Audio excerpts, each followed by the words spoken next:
Okay, we're officially on for this week's episode of the Midweek Howl, the non-paranormal part of the From the Shadows podcast. That's their disclaimer, right?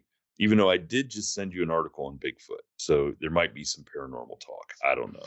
Yeah, Bigfoot's okay. I mean, Bigfoot's not really paranormal, is it? Yeah, I mean, to some people it is. I thought paranormal was like ghosts and stuff. It just depends. It just depends. And the ghosts and stuff, I think those aren't really paranormal, to be honest. Everybody seems to have a ghost. I mean, not to be confused with a skeleton in your closet, but everybody seems to have a ghost. Since it's the Halloween season. By the way, did you see? Okay, Christy and I were in Target on Friday night, and I don't know if everybody's seen the great. It's a Ryan Reynolds, that little clip of him, whatever vodka that or gin or vodka or whatever he promotes. Right. Yep. And he was going off on pumpkin spice. Okay. And it's fantastic. I'll have to post. I'll send it to you if you haven't seen it, but it's pretty funny. And so we're walking through the aisles there in Target. They had pumpkin spice Cheerios, pumpkin spice Frosted Flakes. I mean, it's pumpkin spice Special K. Like, you saying it's not that special if you have that much of it? It can't be, right? I mean, it didn't pumpkin spice start just being in coffee a little bit, and now it's in everything.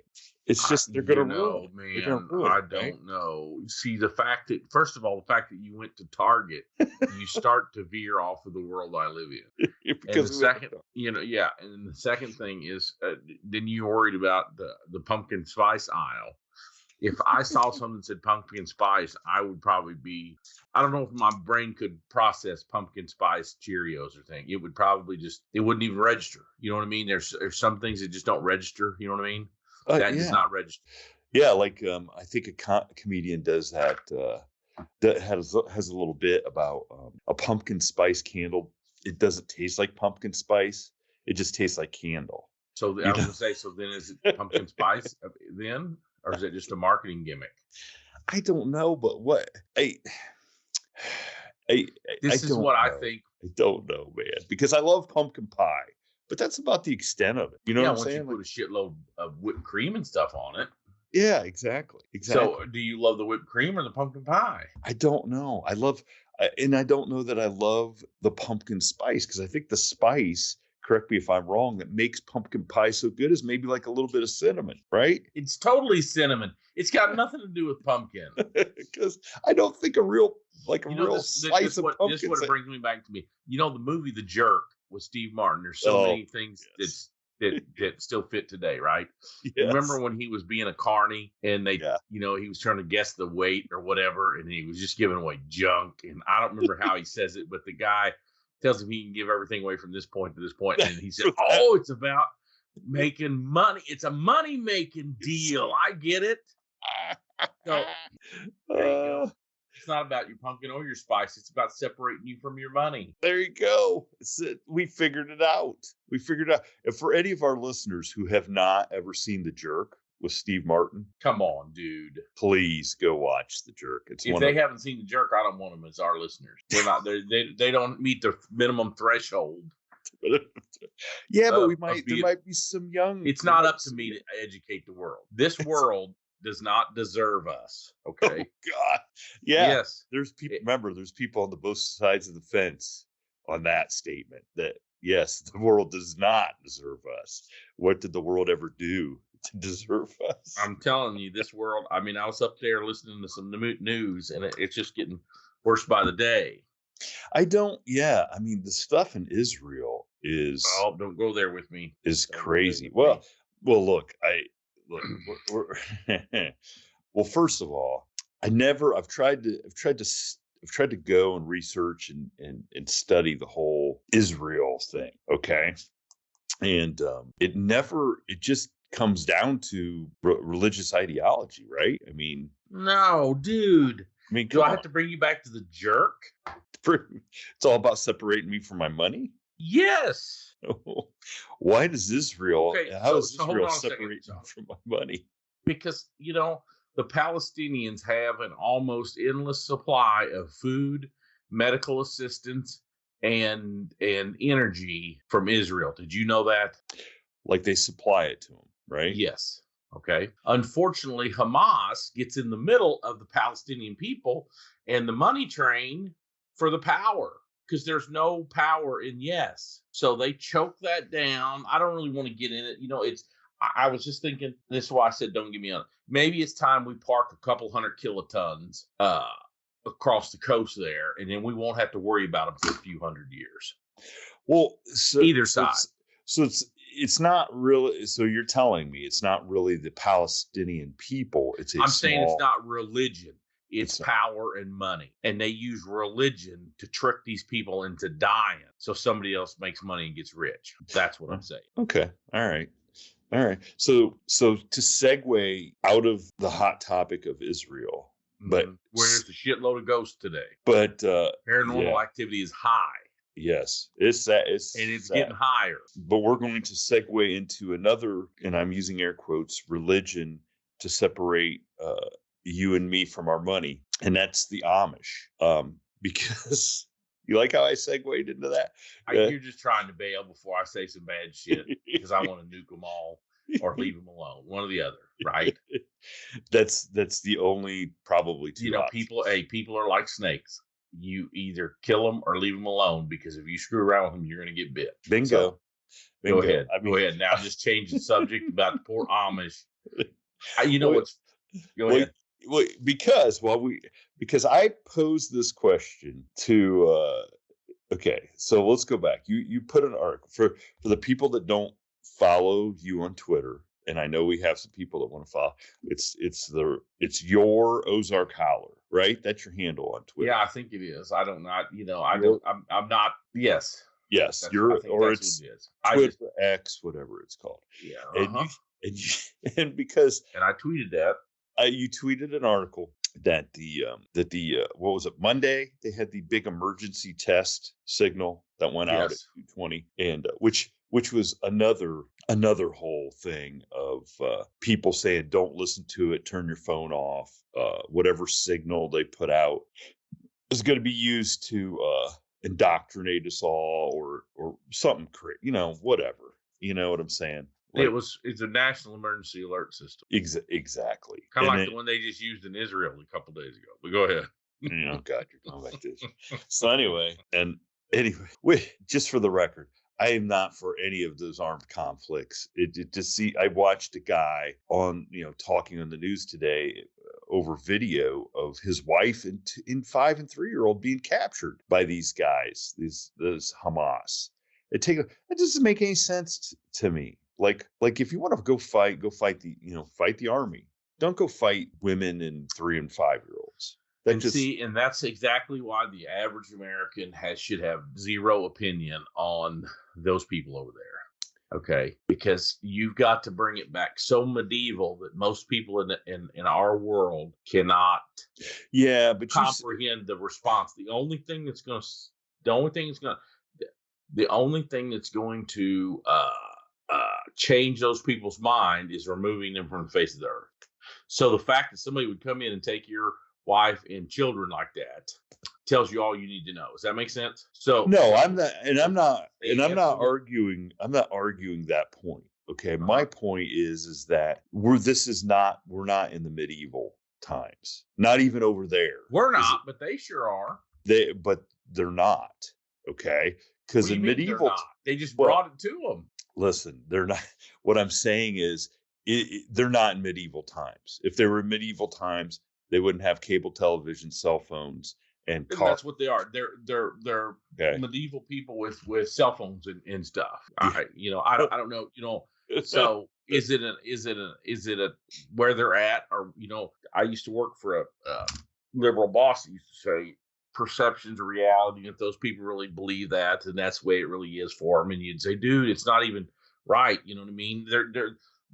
They're not right. So my point is, I assure you that everybody in that situation is in the medieval times. The perpetrators, the victims certainly are. So the only way to handle that is to get medieval on them. you know? Mm-hmm. No, I get that. I just, in this day and age, though, it's to say, I just don't understand that sort of mentality. I mean, I'll never understand that sort of mentality. So, I mean, unless, you and I have talked many times off the air about the end of times and your willingness to go take something that's not yours and stuff. But you're talking about food, water, provisions and stuff like that, not a woman and kids, and to me that just doesn't make any sense. And there's only one way that ends, right? I mean, and that's everybody dying, which doesn't. Not everybody, just the losers. Well, I tend to think, if they're willing to take those people, they're probably willing to kill those people. Those people are gone already, dude. Yeah, I mean, you think they all are? Yes, and and this is what I don't even know how we're going down this road, but I know we're trying to talk about the Amish. Hold on a second. I dealt with counterterrorism a little bit right after 9/11, right? Mm-hmm. And we learned what was called the Israeli model. So when they lose an aircraft, when they have a hostage situation that's got 200 hostages, let's just make up a number, 200, right? Mm-hmm. Yeah. They go into that. America goes into that. Okay, how do we save those 200 hostages? Okay. Mm-hmm. They go into it thinking those hostages are already gone. So any of them we save, we've went up. So if they have to enter or breach or go in there in force, and half a dozen people get killed in the crossfire or whatever, right? Yeah, they were already considered gone. They were already considered gone. So they don't say we lost 15 in that take back. They say we gained 185. I see. Does that make sense? Yeah. So so that's why when you see those airstrikes, that the whole buildings are coming down. You know what I mean? The whole those people probably thought when they took those hostages, I'll take these hostages and we can do whatever we want to do, and then we'll put them in our apartment building and they won't blow us up or something to that effect. Does that make sense? And that's wrong. That's the wrong way of thinking. Well, is that kind of like the thinking from that was kind of their approach a little bit in the Olympic. That I watched that documentary on the Olympic when they was at the 72 Olympics. Yes. When those athletes were captured, and they kind of just were like, "Hey, we're going in to get them." Because sometimes it's more about, I don't know. I don't even know what it is. I just know that, my son's over there right now in his battle group. He was called from Crete over the weekend, and then boom, he was gone. And sure, the DOD just put out a thing that his ship is one of them that's there, which I knew was there yesterday when his mom said, "Hey, Jesse, anyway, it doesn't matter because I know where Crete is and I know where Israel is, and they're not that far apart." So, and if you think, and he's very safe because, I mean, if the boys are at battle stations and all the systems are turned on, there's very few things that can get to an American ship, right? Yeah, I would think, yeah. But the worst case scenario is I would rather us park, 15, let's start at the top up north of Lebanon and just nuke them all the way to the south of Memphis, Egypt, okay, down that 350-mile coast. We have the ability to wipe the entire thing out from the ocean to 150 miles in, right? Every single thing. We saturate bomb it with one boomer, one nuclear-powered submarine. I would rather see that happen than my son not come back. Does that make sense? I could give a shit less about all those people that's been fighting for 2,000 years, okay? So let's either get on with it or get off with it, one or the other. But I remember when the Iran hostage situation kicked off when I was a little kid. My old man was mad about that. Mm-hmm. Yeah. I was 19 in the first Gulf War. I was a newlywed in the 9/11 Great War on Terrorism, right? Yep. So here, now my kid who's 20 years old, we couldn't even finish that war, and we're on our second or third generation of Americans that's got to fuck around with these people. You know what I mean? Yeah. So what are we going to do? Are we going to finish it? Are we going to... if we just turned on the oil, natural gas and oil production in America full speed today, it would collapse most of it. But that's a whole financial, international, geopolitical thing that our listeners don't come to the station for. But we don't have that ability because we are led, whether it's in Washington, D.C. or the average citizen, we are led by people that are just freaking ignorant of a million years worth of conflict. Well, it's like you said before, there's money involved to a degree that you and I don't have any involvement in. You know, even if we win the Powerball this week, with the only ticket, we're still not going to have enough money to even enter any of that. And some people think that all that money is make believe's Bigfoot, because it's all digital, right? It's all make believe. Yeah. Right. It really is. Right. It really is. I mean, the only way this money exists is because people have faith in it.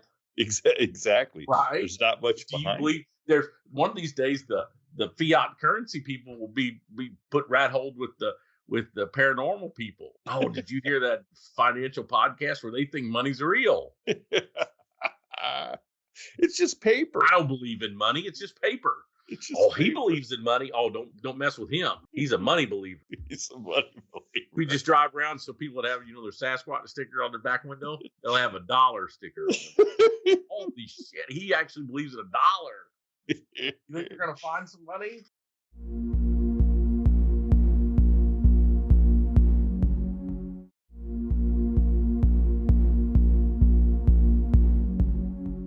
Hey, walking down on the mail route last week, You found $1? I found $20. I found a 10 and 2 5s. I did. Got a video of it? I did. No, it ran away. It's already. Did it happen then? Did it happen?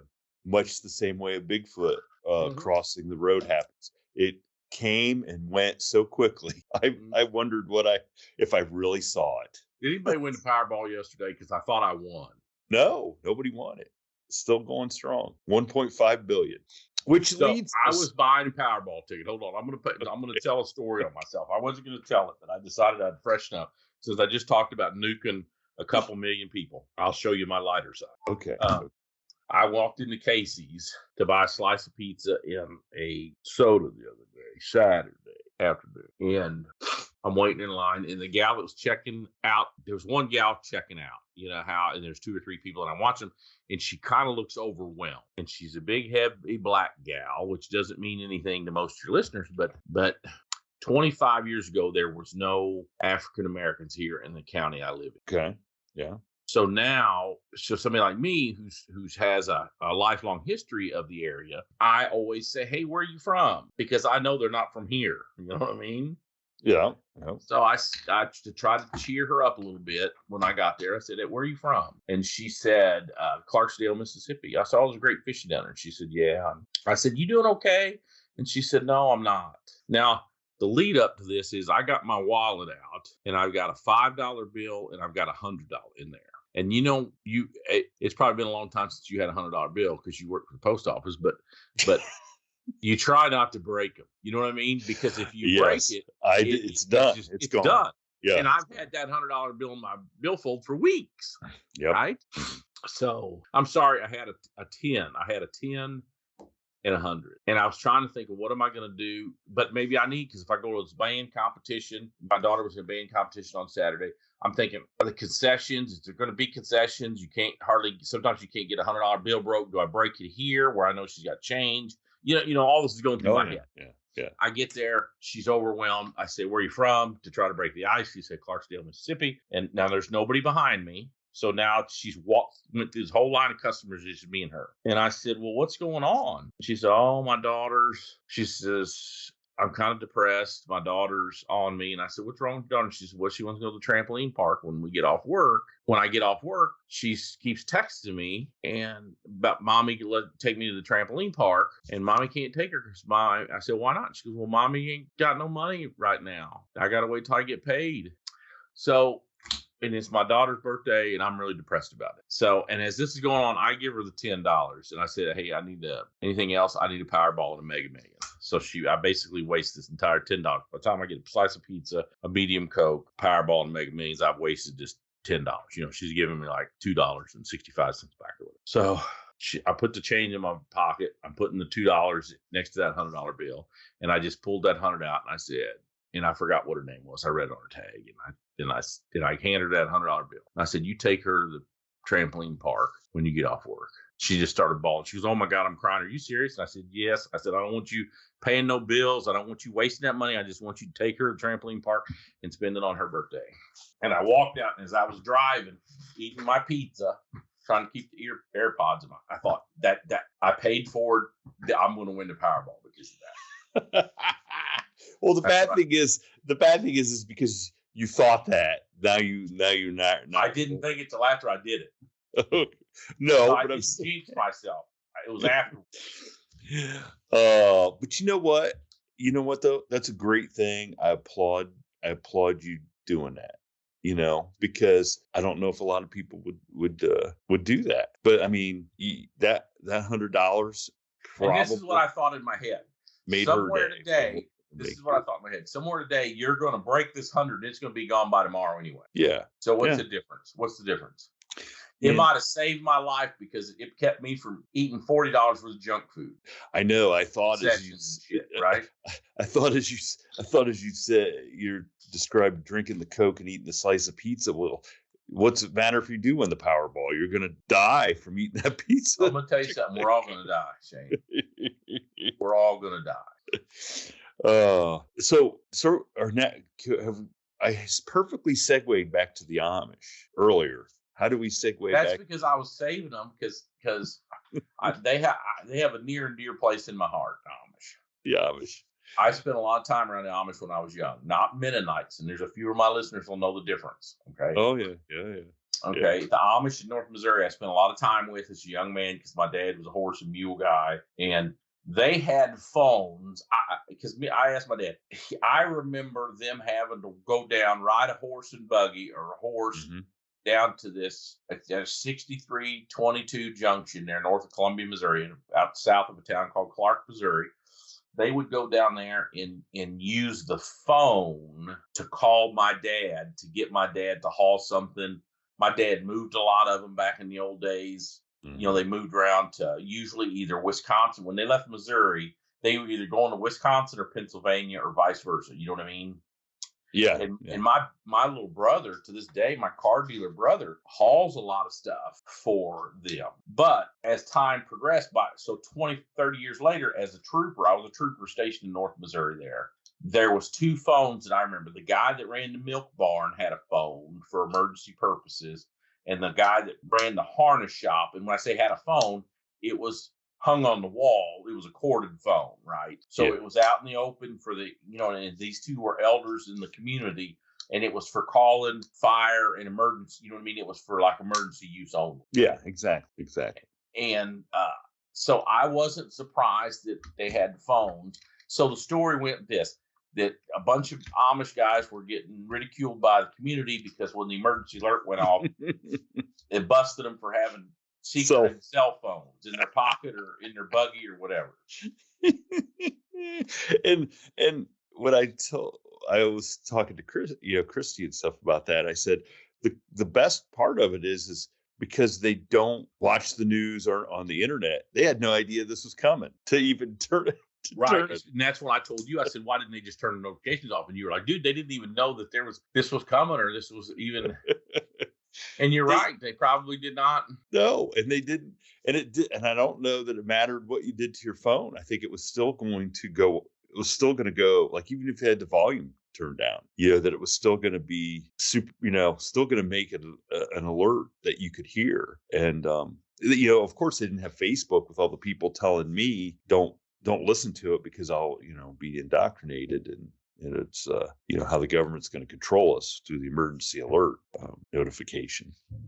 So I thought that was funny. And what was funny is my two friends that live in Amish country, and his wife, her dad was Amish and left the Amish during the Rumspringer or whatever it's called. I asked them what their thoughts were on that. And my buddy, who's the financial planner, said, I have no comment that can be on the record because, they live in Amish country and they see a lot of the stuff that, the Amish don't, and I'm using air quotes, don't use or are allowed to use. And they figure out ways to use that stuff to their benefit. while not using it, if that makes sense. Yes. You know what I'm saying? So it's kind of funny. It's kind of funny, you know. But yeah, that would have been hilarious. That would have been something to see, you know. But it's like, I don't even know if we talked about it, but the electric bicycles are the big thing in Amish country. I mean, that's where they kind of got their start, because the Amish, you know, it's very hilly in Amish country. And, you know, we're often wondering, it's like, man, so how do they charge them? Here's how they charge them. So I was at an event last summer, and and of course I got hooked up with the one mailman in this Amish town of Sugar Creek.